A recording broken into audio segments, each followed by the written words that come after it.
Hola y buenos dias. It's me, Miss Kakamo, and I'm here for another video.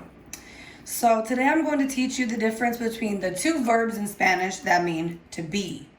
One of these verbs is the verb ser, and the other verb is the verb estar. So yes, in Spanish language we have two verbs, hay dos verbos that mean to be, okay? So with the fact that there are two different verbs that mean to be, there are also different situations in which we would use one or the other. So before I get too far ahead of myself, let me introduce you to the two verbs that mean to be. The first one you've already learned and had quite a bit of practice with. That's the verb ser. And the other verb is estar. Okay, they both mean to be. Before I tell you when we would use either one, I'm going to go ahead and conjugate them in a chart below so you have that as a visual. Let me divide the page like this here. Okay, so our verb ser, our yo form is soy, yo soy. Our to form is eres. Our el, ella, usted form is es. Oh, I have a visitor.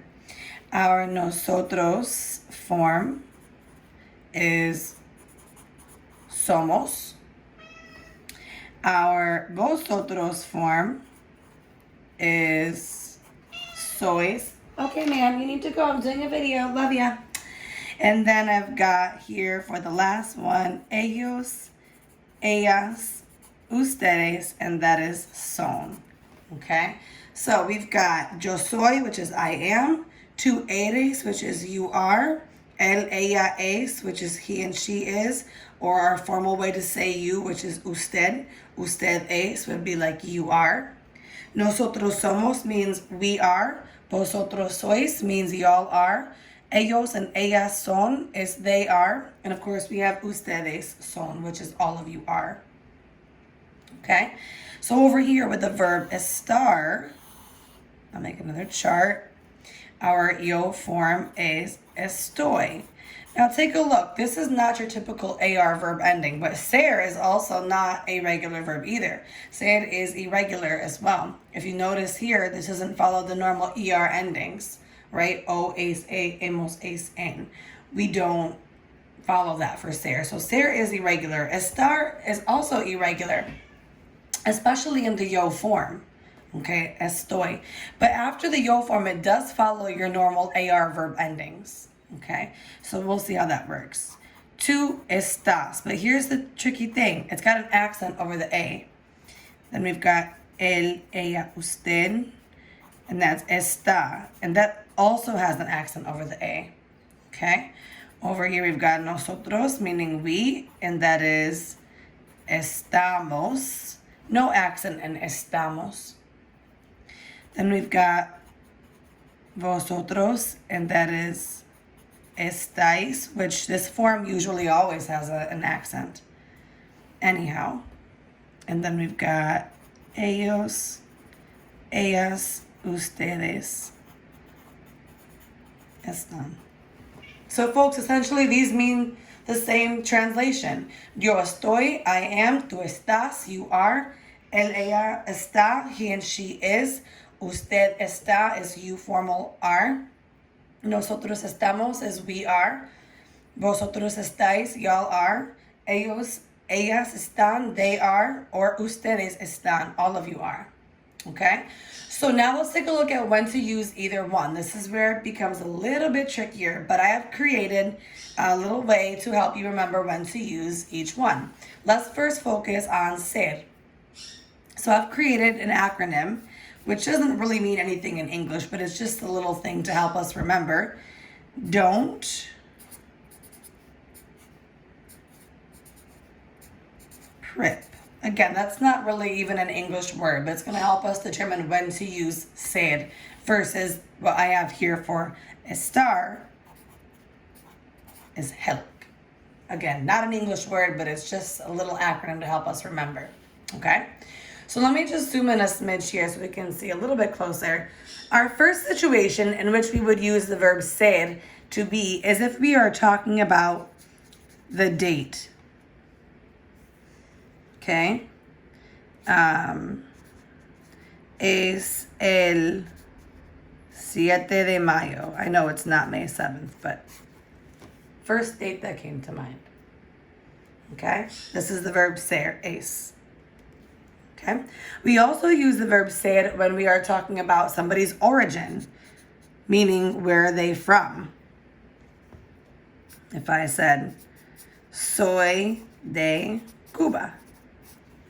Right? Soy, I am from Cuba.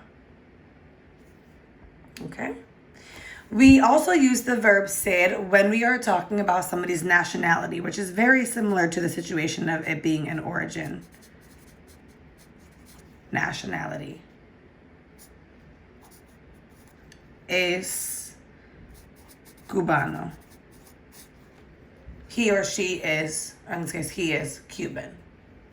Okay? Yo soy italiana. I am Italian. Okay? All right, so we also use a letter T. We also use the verb ser to talk about time. And also days and dates. Okay, so we have the date there. It just kind of repeats the dates here, talking about the day. So if I wanted to say today is Monday, hoy es lunes, es. Okay. If I wanted to say what time it is right now, I would say son las 8 de la mañana. It is 8 in the morning. Okay? All right. So our letter P stands for profession. That's the fancy word for somebody's job. So if you're talking about what job somebody holds, you are going to use the verb ser. For example, if I wanted to say I am a teacher, I would say yo soy una profesora. Okay? Soy profesora. Our letter R stands for religion. So if you were describing what somebody's religion is, you would use the verb ser. Okay? I is a little bit tricky, so I'm going to go a little bit more in detail for letter I. I stands for inherent characteristic. Inherent characteristic.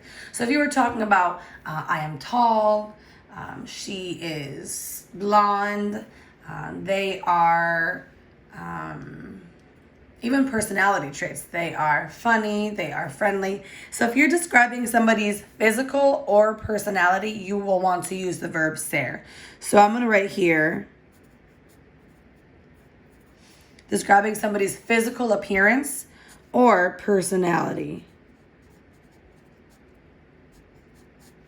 Okay? Ella es alta. She is tall.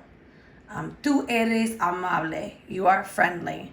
So when you are describing somebody's physical appearance or personality, you want to use the verb ser. Our first letter P, this is a little bit silly. In fact, I'm almost thinking I'm going to eliminate that first letter P. And you know what? I'm going to. So we're going to cross out that. And we're going to have one P. And that's going to be political affiliation. So if you were just talking about what somebody's stance is politically. For example, she is Republican, they are Democrat. You would use the verb ser. Okay. I also want to add in something here at the bottom of this. I would like to add an R that stands for relationship.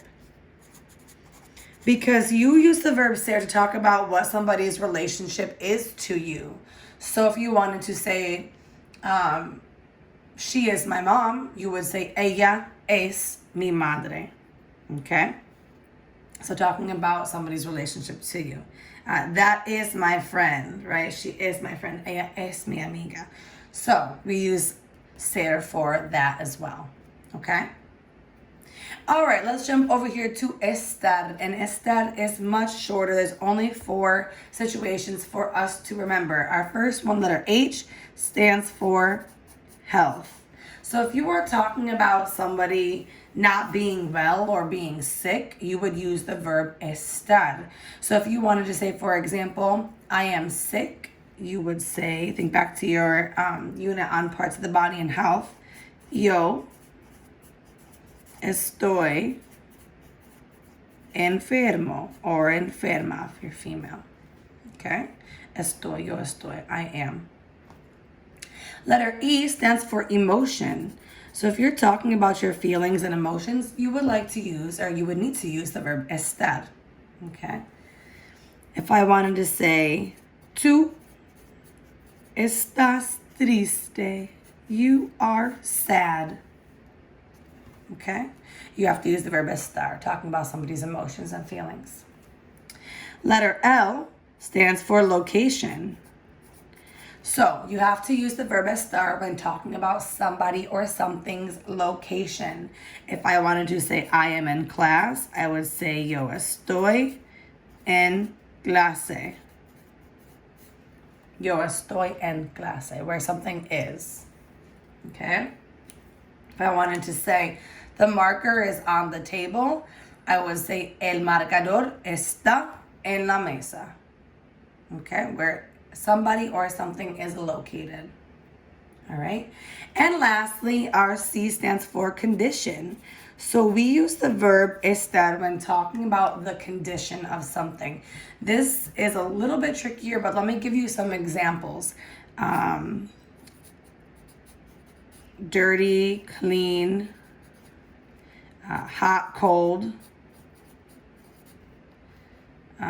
wet, dry,